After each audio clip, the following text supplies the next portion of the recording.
Thank you. Thank you, Jim. Let me mute the tab. Hi everyone. I'm David Tishran, Director of Accessibility at Ubisoft. I'm a white man with an even whiter beard, short hair, and a pair of glasses. And today I want to share with you 8 lessons I learned while building Ubisoft's global accessibility program. But before we start, let me give you a bit of background about me. So after graduating in cognitive science, I started my career as a user researcher on very serious products from the French Air Force and a European mobile network provider, before finally realizing my dream 15 years ago and joining the gaming industry as the first formally trained game user researcher of PlayStation. I had the pleasure of building an internal process for testing games and hardware with real users to ensure that the designers were meeting their intentions before those products hit the market. In parallel, I contributed to the creation of the Games User Research Special Interest Group of the International Game Developer Association and founded the very first international conference dedicated to games user research. Fast forward to 2014, I joined Ubisoft to help standardize the user research process across its main studios and worked full-time on Assassin's Creed Origins for 2 years, before deciding to leave 10 years of my career behind and dedicate myself to accessibility in 2018, leading to my proudest achievement to date, creating a team of wonderful accessibility specialists who are responsible for ensuring that accessibility is part of the DNA of every Ubisoft team that has something to do with the user experience. From the first time players hear about our games at our events or online, through buying them on our store, of course playing them, and finally talking about them on our forums or giving feedback through our customer support. So if I had to summarize what makes me me as a professional, I would say that I've always been an advocate for the end user. I've had a ton of experience collaborating with production teams of all sizes and shapes and a good understanding of production constraints. I've been used to give bad news to developers in a way that was supportive and constructive so they could deliver the experience they intended. I've always been multitasking with many projects in parallel and managed to keep a cool head, okay, most of the time. And I've been naturally inclined to create bridges in the communities I was involved in, always thinking that we are stronger together than individually. And now you must be wondering, why is this guy spending so much time on his experience? Well, that's because when I started to build this initiative, I had to gain trust. Trust from my colleagues, my management, the company's top level, everyone I was interacting with. And at the very beginning, after the initial period when HQ created some accessibility guidelines for our games, my initial role was to support the development teams to achieve their goals. But no one gave me that role. I created it thanks to the experience I had working on accessibility on Assassin's Creed Origins and my understanding that guidelines alone and a validation process at release wouldn't be enough to support our dev teams who were new to game accessibility. So I used all the communication and collaboration skills I learned during my user research career and started knocking at every door to ask if anyone wanted to hear about the gospel of game accessibility. I used we whenever I was talking to teams that I was not a part of. Their project and their ambitions became mine too, even if I was collaborating with them for a few hours only. We had a common goal for that short period of time. We were a team. I also managed expectations very early in the relationships. I knew some teams would want to collaborate more. So they needed to be aware of my limitations in terms of accessibility expertise, but also bandwidth, considering I was alone for supporting 45 plus studios and later on 10 websites and a myriad of services teams. I couldn't disappoint them when I was not even officially appointed to do this work. And finally, I've never left a request unanswered. Even if it was to say that I couldn't answer it before a long time because I was too busy or because I needed to find the answers first due to my lack of knowledge. My collaborators needed to know I was always available to listen and would come back to them. And I believe that this trust they put in me contributed to transform this unofficial role I was giving myself into an official team a few years later. And one last thing which highly contributed was getting early wins. In all companies, priority is only given to what matters the most at the time T. You can go all around all you want talking theoretically about your great idea. If it's not backed up by concrete evidence, you'll struggle to get buy-in. And one way to get early wins is to start small. Even though you may have an amazing plan in the back of your head. And for me, the very first win was the subtitle system in Assassin's Creed Origins. Back in 2017, it was an achievement which even led to an humbling award from Dagger System and recognition from the deaf and hard of hearing Twitter sphere. Although we had worked hard to do much more and we felt disappointed that everything didn't end up in the game at launch, it was still our first public success. Something we could show around to all the other teams and said, look, we've been able to do it at very little cost. It brought all this positive impact. What prevents you to do the same?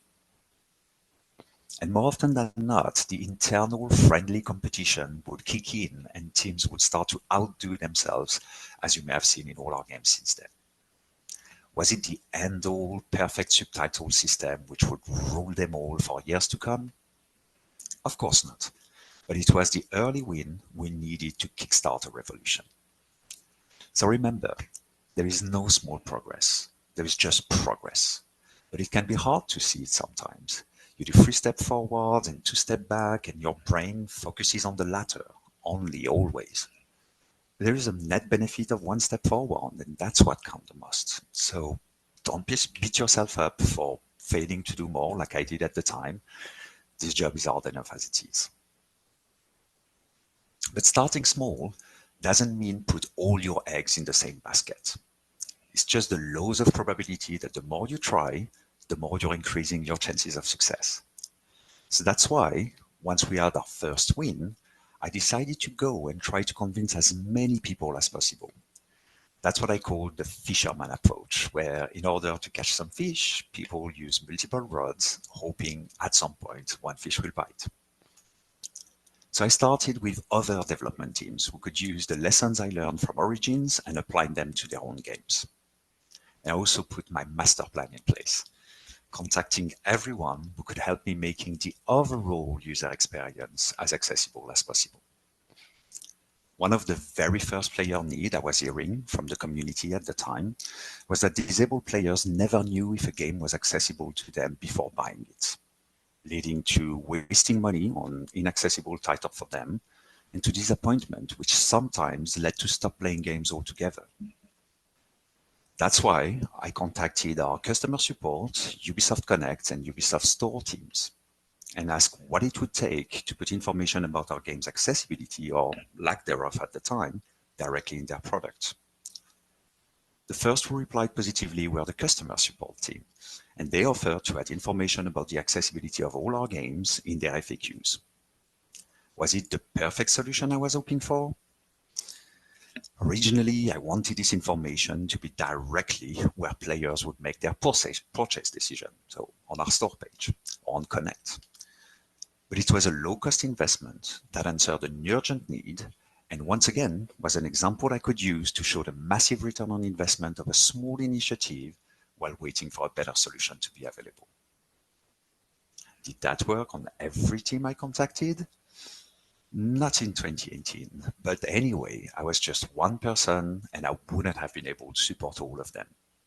And 6 years later, I can say that every team I contacted at the time is now on board and doing their part. So it was worth planting a seed, get some early wins for our players, and through snowball effects, those teams came back, sometimes years later, because the whole company has changed course by then. Another great example is how the PR team got involved.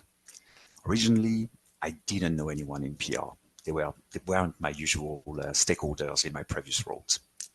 So I took on myself to interact on social media with disabled players and content creators, responding to questions on the accessibility of our games, sharing accessibility announcements when we had some, up to the point where I shared the subtitle usage data in our games, and it was picked up by news outlets. That's when PR came to me, and I was hiding under my bed thinking they would school me for talking publicly. But to my surprise, they actually offered to help me and use their expertise to take this huge responsibility off my shoulders. Since then, they've been our best advocates. They are now our official ambassadors, working with marketing and communication teams across the company. That means our social presence when talking about accessibility, interfacing with content creators, preparing marketing campaigns around accessibility, and supporting the event team, doing wonders with the accessibility of our events like Forward. All with very little help from the global accessibility team anymore. They are the advocates for all of PR and marketing and pushing the envelope every time by themselves. Which actually leads me to a pivotal moment in the history of our team, actually before there was even a team. Once the PR team discovered what I was doing, they flew me to E3 2019, a big yearly showcase event in LA, Los Angeles, to do an assessment of our booths. That's where I met our CEO for the first time. It was at a Ubisoft side event, and let me tell you, I was petrified. He was there, surrounded by much more senior employees than me, but I knew it was my one chance to talk to him. I felt my heart beat every minute I was waiting for an opportunity to approach him. Look, I spare you the details, but I finally got to talk to him for 10 minutes. The elevator pitch kind of discussion, and he was totally on board.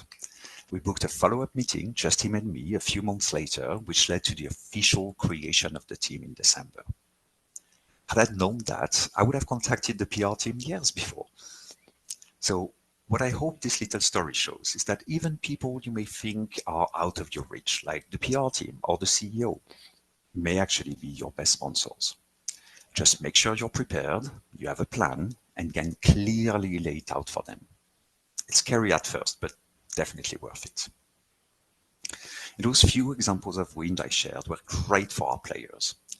But in order to turn them into motivation beats for your company, you have to make sure other people are aware of them. So a good practice is to make sure you celebrate the successes of your partners. A team did something great, of course, send them a personal email to congratulate them on what they've achieved. Remember, you're part of their team too now, so celebrate together as a team. That will boost morale and make them feel rewarded. And use every channel at your disposal internally to show to everyone else how cool this team is. On Slack or Teams or your daily newsletter, a company-wide conference, anything that gets the word out.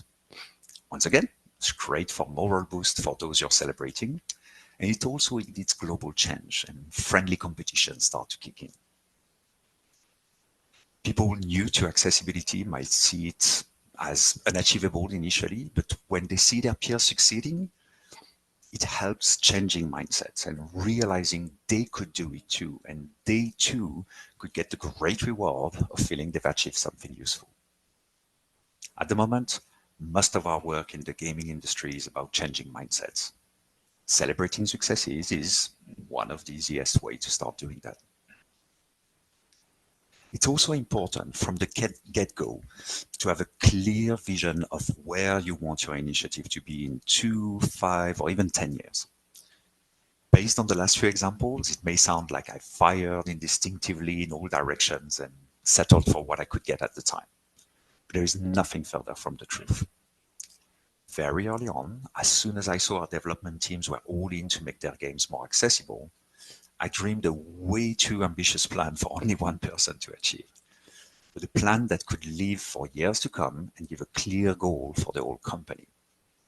It was both simple and complicated at the same time, so I had to write it down to understand it myself and bring it to reality when it was just a high-level concept somewhere in my brain. The idea was to provide an end-to-end accessible experience, and do so not by doing it all myself, which was impossible, but by making it the responsibility of every Ubisoft employee. To the point where on the long term, Ubisoft wouldn't need an accessibility anymore because it would be part of the way we do everything. Smaller party here, I now know that this is a common pipe dream in the accessibility community, but you know what? It's still driving our approach and values as a team and as a company. So why not make this dream into our long-term vision? So it was an ambitious plan, which to this day is still the backbone of everything we're doing and every decision we take. It dictates how the accessibility team is collaborating with its peers. And at the beginning, it helped me clearly communicate with top executives why I was pestering their team members. Did I have the bandwidth to do it all? Absolutely not. Was it a strong argument to convince others to follow my lead? Hell yeah. Our games are becoming more and more accessible, but how would people play our games if they can't buy them on our own store? Players are able to buy more accessible games on our store now, but how are they going to know about it if we don't communicate on accessibility clearly and early? So you get the idea. Sticking to this original vision is what opened more doors for us at every level of the company. And as impactful as this early vision was, in order to apply it, I had to know who to contact. Remember, I was only an individual contributor working on Montreal games. So my network in a 45 plus studio wide company with 20,000 employees based in 30 countries was pretty limited for what I was trying to achieve. That's when I started to get a closer look at our company's hierarchy. It was very blurry at first, so the very first thing I did every time I was contacting someone new was to unfog the map and check who they were reporting to and who they were working with. Did I already got in touch with this team in the past? Or maybe their counterpart in another territory? Or maybe another dev team working on a game in the same genre? Every information you can get as to how your company operates, who reports where, the dependencies between teams, all this information is very useful when it comes to convincing someone to listen to you for 30 minutes. Companies are made of a bunch of teams who work towards the same goal, but also all compete for getting funding from the same bucket of money. So if you can find a way to make a team save some money by collaborating with another team, who will then shine as the team who helps save said money, you're starting to be a much more interesting person to talk to. And once you have this clear understanding of how your company is organized, where the puck stops, which team is dependent of which other team, then you can start sharing some of your responsibility with others. I've said it before, and I'll keep saying it for decades. You physically and mentally cannot do everything just by yourself. Seriously, it's a legitimate risk on your mental health if you attempt to do so. I know too well how it can feel quicker to do it yourself, but trust me, you must delegate. It's not just corporate talk. You must admit your limits and think about a plan to grow your influence with the minimum effort possible. That's where making accessibility part of the DNA of the company comes from. I technically can't advertise the accessibility effort in all our games. And the PR team are expert at that. I can't receive all the accessibility tickets player file on our customer support website. We have an awesome customer support team with a pipeline to set feedback to production teams and track progress. I can't be part of every workshop or user test we do for accessibility on our dozens of games. The user research labs are actually dedicated to bring users at the center of the design process. So my unique goal is to ensure that everyone is aware that accessibility is their responsibility, knows how to achieve their goals, and to make sure they never forget about it. But I'm not the boss of any team. I do not have any managerial power over them, just what maybe could be called soft power, maybe. But I can't just say to someone, please achieve this goal for me, please. Moreover, when no one has done it at Ubisoft before, when there is no recipe. So my modus operandi has always been to, one, explain my vision and how the person or team I meet is part of it. 2, actively listen to the frictions or barriers my interlocutor is facing. Some employees didn't receive the priority from their manager. Some teams don't have the budget for what I'm asking. Others just don't know how to do it. So 3, you must infiltrate yourself in their day-to-day, deeply understand their reality so you can work with them on solutions. Sometimes it's just as simple as sharing some suggestions. Sometimes it requires to talk to their manager or their manager's manager, or even find the right person in the company to put them in touch with so they can help each other. So when you delegate, make sure you're not giving orders, but really accompany with care the people who will be your champions for years to come. You don't want to be the accessibility ruler. You want to be the accessibility support class. And in every company, there are teams responsible for policies, for checking that projects are on track, that they are at the level of accessibility expected. Sorry, the level of quality actually expected. And if need be, they can redirect resources to support those teams. Well, you also have to delegate to those who are higher up. Accessibility is a company-wide objective, and the teams who are the guardians of the company vision need to ensure accessibility is part of their responsibility. I was lucky when I took the responsibility of this initiative that our HQ teams had already done a great job in creating some policies for accessibility in our stage gate process. The process that every game at Ubisoft goes through in order to pass the gates known as first playable, alpha, beta, and master. As early as 2018, each production gate had some accessibility requirements, and HQ was responsible to enforce them. Therefore, our team has been set up from the get-go to be the enabler. For example, as HQ was asking for control remapping to be implemented in all our games, the accessibility team was the partner development teams could go to know how to do it and how to do it well. Of course, we kept collaborating with HQ to refine their policies. Originally, accessibility was only mentioned at the alpha stage, but we quickly realized that it wasn't sufficient, as most of our game's core mechanics and systems were almost set in stone at this stage.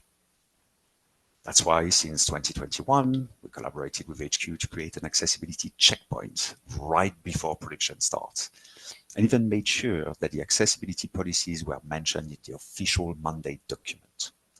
Now dev teams have to think about their accessibility plan, their brief, the resources they're going to need, before starting production. And as a result, today we have games at FP that are more accessible than our 2019 release games. And we can finally put in place the master plan my first hire at Erin Thompson has laid down for us to get away from accessibility options as much as possible and focus on making accessibility an integral part of the design process. All of that is happening without the accessibility team enforcing any of those rules. This is not our mandate. Other teams at HQ have this mandate. I'm sure every multi-studio company has a similar setup. Make sure you delegate to those teams and set yourself as the enabler to achieve the goals HQ has given to everyone. So I know I've just recommended you to delegate for the last 5 minutes. Now let me tell you how critical it is to also centralize.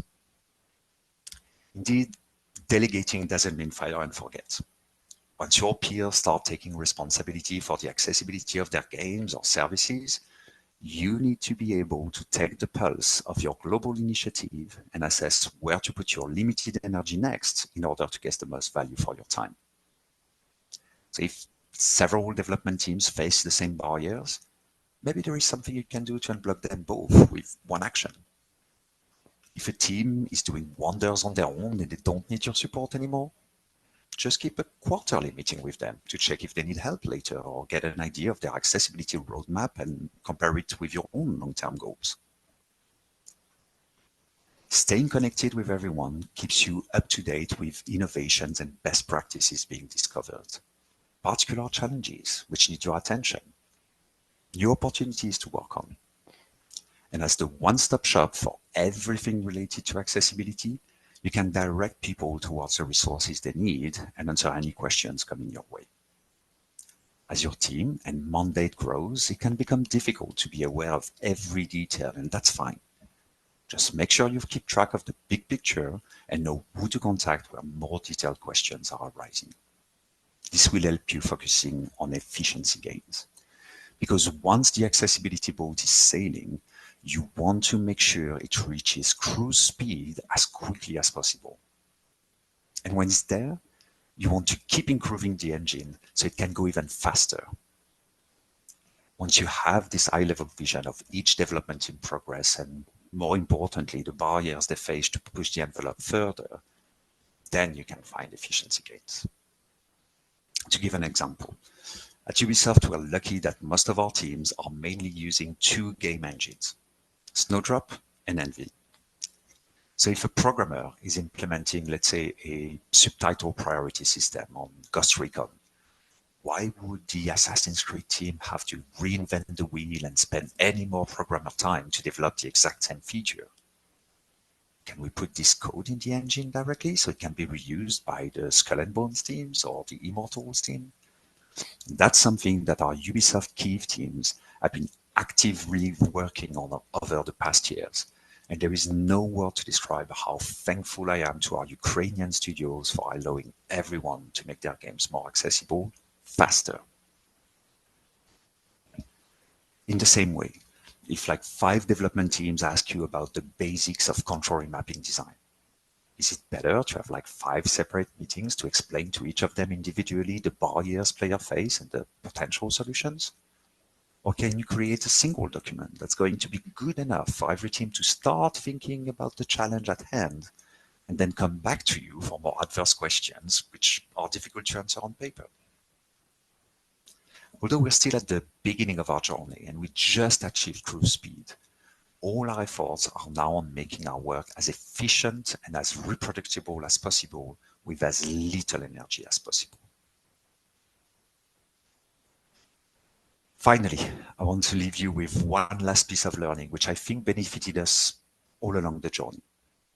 Be and stay humble. Whatever your success is, remember that there is still a long way to go until everyone can play our games or use our services. If, like me, you're not an accessibility specialist, you're just breaking the ground so everyone else can build a house, someone who has a dream and wants to make it real, always remember you can't achieve it on your own. Yes, you need everyone's help at your company, but look outside too.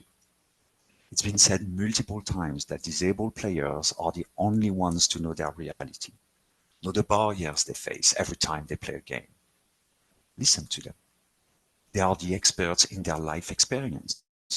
And everything I've done is in huge part thanks to the knowledge hundreds of advocates out there have been sharing with me for the past 6 years. Watching them stream their playthrough, reading game reviews on their blogs, listening to their podcasts.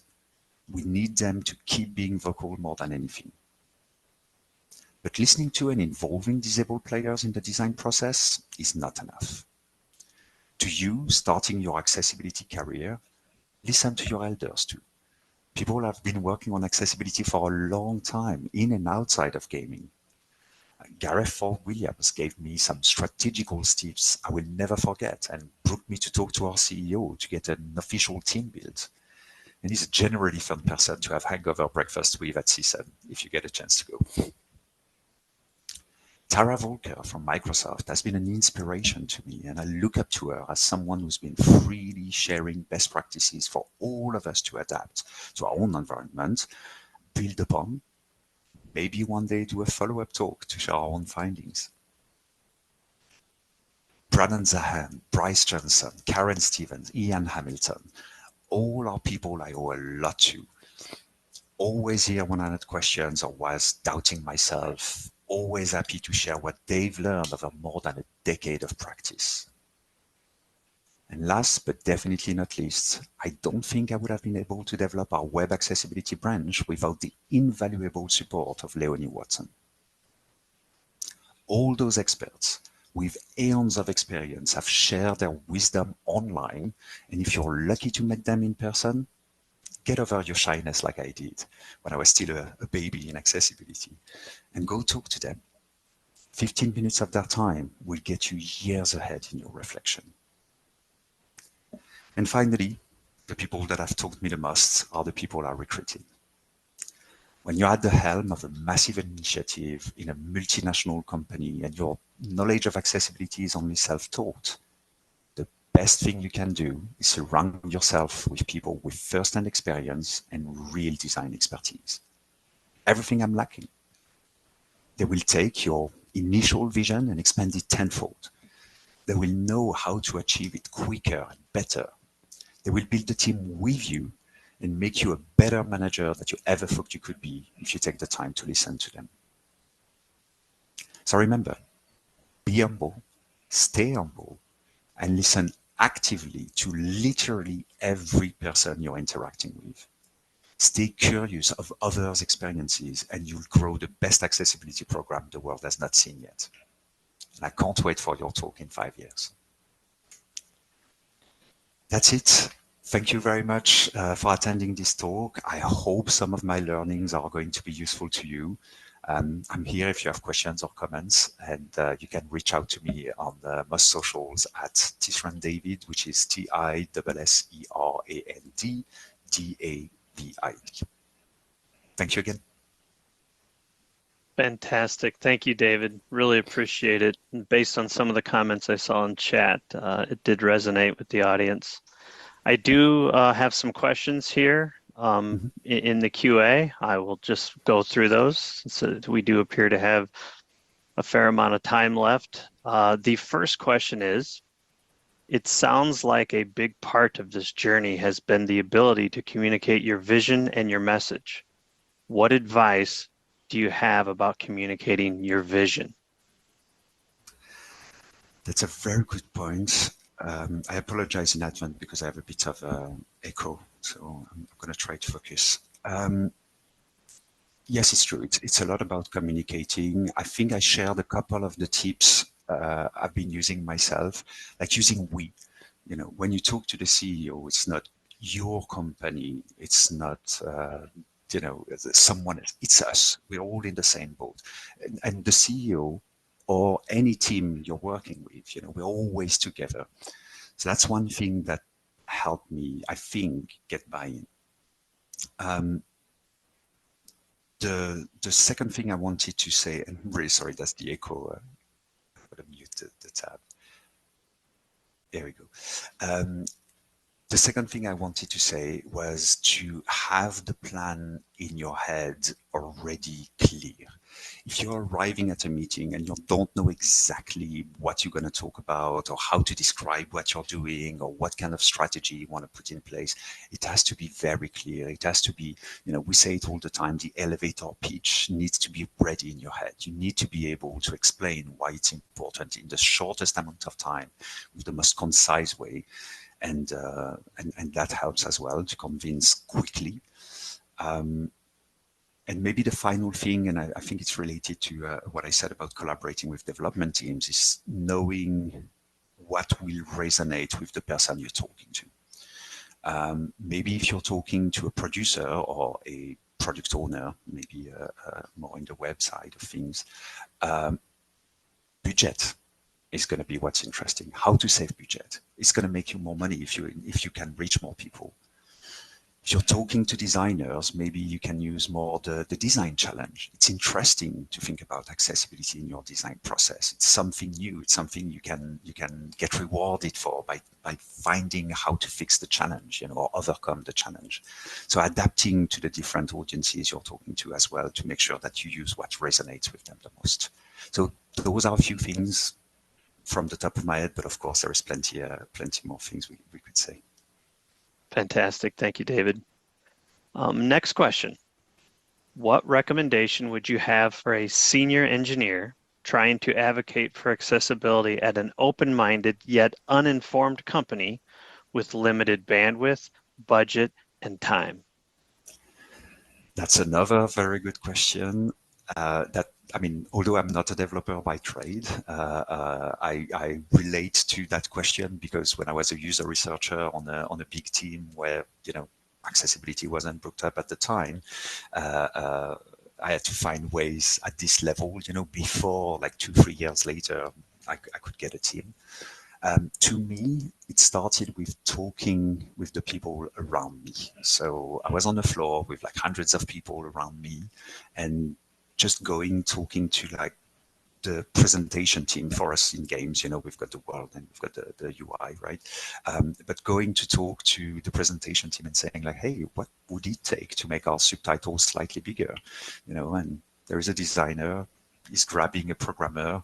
The programmer says she can try that for like, 5 minutes, see what it would look like, etc. And just starting to have these kind of like conversations on the floor, normalizing the conversation, and keep doing it, right? As long as something happens, you're like, hey, and what about this other thing, and starting to talk with as many people as you can. So this way, you're creating this like group of like-minded peers or champions that you can interact with. You can go ask questions. They're thinking the same as you, and that basically builds slowly and locally the accessibility interest on one product. And as this experience grows, then if you're doing great and you're finding your peers, and accessibility is being slowly but surely implemented, that's when the small wins arrive. Hey, look, we managed to do that with just one day of work.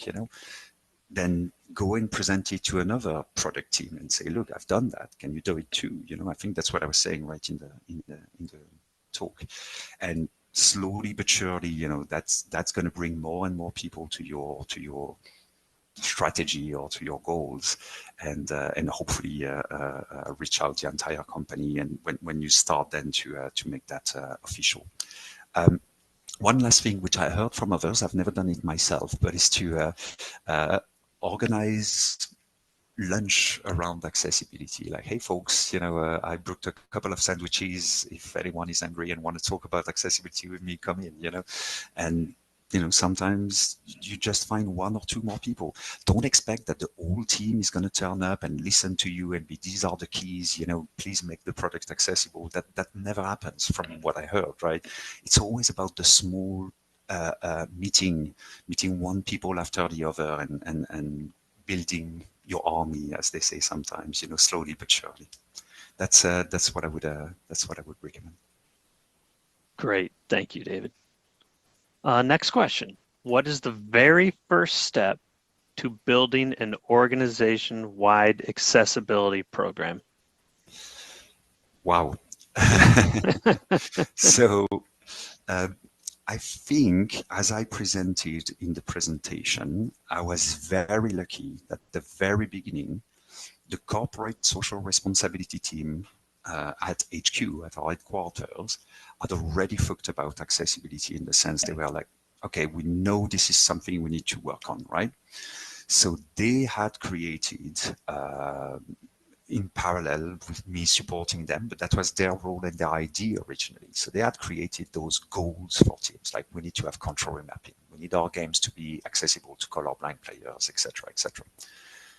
And then they had a system to validate if that was done or not, at the end of production. So I knew that wasn't enough, but that was already a big help for me, to arrive and have these policies written, not applied because no one knew how to, but someone had done that for me. So I cheated, if you want, because there was already something at HQ in place. I just came to support it and make sure it happened, because otherwise people wouldn't have known how to approach the problem. So that's kind of a cop-out to say, like, I think that was the first step that really was needed. So if you have a corporate social responsibility team, if you have people that are responsible for the strategy, for the creative vision, I don't know, every company is different, right? But going and talk to these people and convincing them early that accessibility is important. There are plenty of reasons why it's important. It's the law. It's good business practice. It's good PR, whatever. The way you need to use what you think is good to convince those people.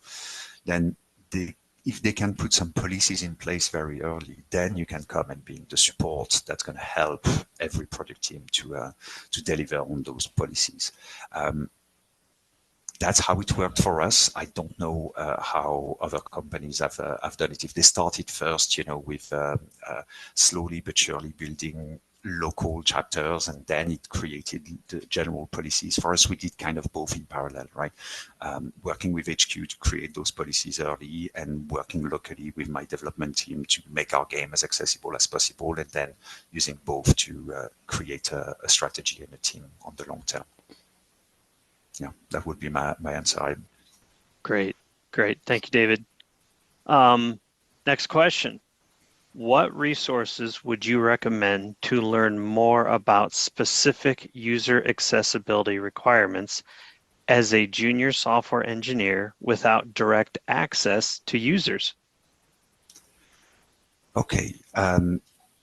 The thing though is I'm going to respond, I'm going to answer with my games context, right? So would that be okay?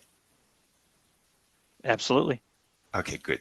Because I'm not a web person, I'm not a software person, so I don't know what kind of resources exist there. Now, for games, we're very lucky because we are part of the entertainment business. And these days, there is Twitch and YouTube and blogs and podcasts and lots of things available to you to learn from disabled players online, social networks as well, etc. So that's, to me, at the very beginning, was the most important resource of information I could get, considering I hadn't been trained in accessibility at all.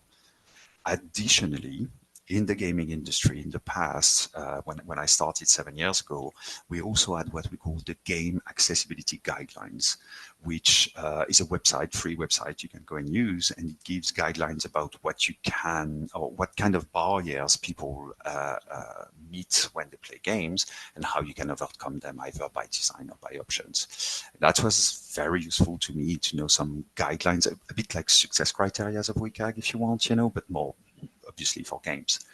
But now, in the gaming industry, we're so lucky because we now have a dedicated conference dedicated to game accessibility twice a year. Simple to remember, it's the Game Accessibility Conference. It's online, it's free, etc. So that's an amazing resource to learn from players who come and talk about their experience, but also from other designers, other programmers. So that's one. There is a ton of resources available online, particularly from Xbox. Xbox and Microsoft has shared a ton of best practices about making your games more accessible, a bit like the Game Accessibility Guidelines, but just their version of it if you want. That's also a free resource that is very interesting. Meta has shared some virtual reality accessibility guidelines as well. So if you're working on a VR game, that's the same. There's a ton of information there. So between the advocates, between the players, between the professionals, and everything that's available these days online, you've got a very, very good start, at least working in game accessibility compared to 6 years ago, where almost none of that existed, or at least not at the level or the scale that it is now. Great. Thank you.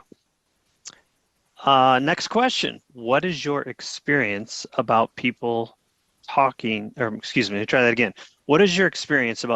taking your offered support? How do you encourage them to come to you? Okay. I'm going to think about this one. First, there is always this thing that HQ has given goals to games, right? So there is a top-down policy that people need to apply. So when you go and talk to them and sometimes inform them of the goals HQ has given them, because it's not always super clear, or at least not at the beginning, now everyone knows their part, but at the very beginning, that was something new. So you bring the news to them and you're like, but lucky for you, I know how to do that. So do you want to collaborate together so I help you reach the goals that HQ has given you? But for others, it always comes down to what we said, right? It's like showing them what others have done, the whole user experience thing. Like, look, our games are more and more accessible, but now we're having marketing events without interprets, without audio description. how are the people who can play our games now are going to learn about them if you don't make our events accessible? And then you start having access to the event team, and so you can help them, showing like, look, you're breaking the experience. That's always been my approach, considering I was a user researcher before, very centric toward the user. Like the entire user experience is all of that. Yes, our core business is to make games, but the experience doesn't stop or start and stop around the game. It's everything. So using that to say, hey, you're breaking the experience that we are making more and more accessible. Once the event team, for example, makes their event accessible and the games are accessible, then you can go and talk to the store and being you're just in the middle of two very accessible parts of the user experience. You need to make your website accessible, otherwise you're breaking the user experience. Yeah. So those are the different ways that I've tried to attract people's attention, wanting to collaborate with us. But luckily, after 6 years now, it's just people know, right? They know that, and even newcomers joining the company, they know that Ubisoft wants to release more and more accessible games as we progress. So sometimes they just like contact us straight away, like, oh, the accessibility team, cool, cool, cool. Okay, please, how can I help you? I'm starting on this new project. Is there something you want me to help? And we're lucky these days. But at the beginning, yes, it was a lot of getting the information out. We talked about it during the talk as well. Talking about it on internal sharing platforms, whatever it is, if it's a SharePoint, if it's a Teams, if it's a Slack, if whatever it is, like, hey, look, we created this accessibility channel. So people have somewhere they can go to get in touch with you if they just type accessibility in their global intranet, So those are a couple of tools I used. Great, great. Next one. How do you tackle the line between advocacy and what can be perceived as guilt tripping when talking to leaders in business or anyone really? Wow, this one is a very good question. So Yeah. what's the line between guilt tripping and advocacy? Okay. Um, I mean, I'm trying to see where potentially sometimes I could guilt trip people, but I never use, how can I say, I use the social model of disability, right? So I kind of like remove ourselves from medical conditions or like it's a human fault, it's a system fault, and we are one subsystem in the general system, and we have a responsibility as a company. It's we we are a very big company that releases a lot of games that has a big impact on the entire gaming industry. So it's our responsibility as a company to make sure that we include as many people as possible. Um, the same with like being a sound business decision. You want to include the millions of people that are the hundreds of millions of people that are disabled around the world. So I guess this is not also going into guilting people, but more telling them like, look, it's a shame that you don't want to sell your product, to this huge part of the population when you look at the censuses in all over the world. So I don't know. I never felt like I was guilt tripping people by telling them, "Hey, look, that's the person you're preventing to play your games."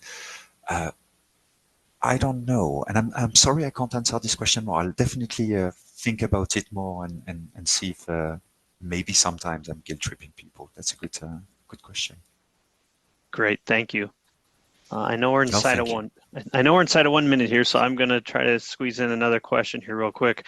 How might you drive a vision from the bottom up? I work in higher ed and am just one marketer in one division who is passionate about accessibility. Yeah, so that relates to everything we talked about, right? Start small, talk around yourself, do what you can at your level. Don't give yourself too much broad objectives to begin with, or you can have them in your head and write them down, but don't start by perfection. Start small, get early wins. find your peers, find colleagues that are interested, talk about it around you, not just in your team, but I don't know if you're having lunch with people that are not part of your team, whatever. Build your group of peers that are interested by the same things. And then use all the wins that you see to try to communicate to others, to show like, hey, look, we managed to do that. You see how cool this is, hey, can we, do you want to do the same? That's what I used, but, I'm not working in education, and I don't know how particularly in education that would work for us as a public-facing company. We could use players' feedback. Like, hey, look, we just spent a bit of time making those subtitles more readable. Look at how much feedback we received online, on social media, etc. But I don't know how in education that could work. How you can show like, hey, look, thanks to what we did, now positive impact. Okay, do you want to reproduce it as well? So I don't know, and I don't want to take too much time. I see we are over time already, so I hope that helped a little bit. And thank you for all the questions, by the way. It's been a pleasure. Absolutely. Thank you. Thank you so much, David. Again, a lot of really positive comments in the chat. I thought you did a fantastic job, and your story was inspiring. Thank you. Thank you. Thank you, everyone. Have a good rest of the conference. Thank you. And thanks to the audience.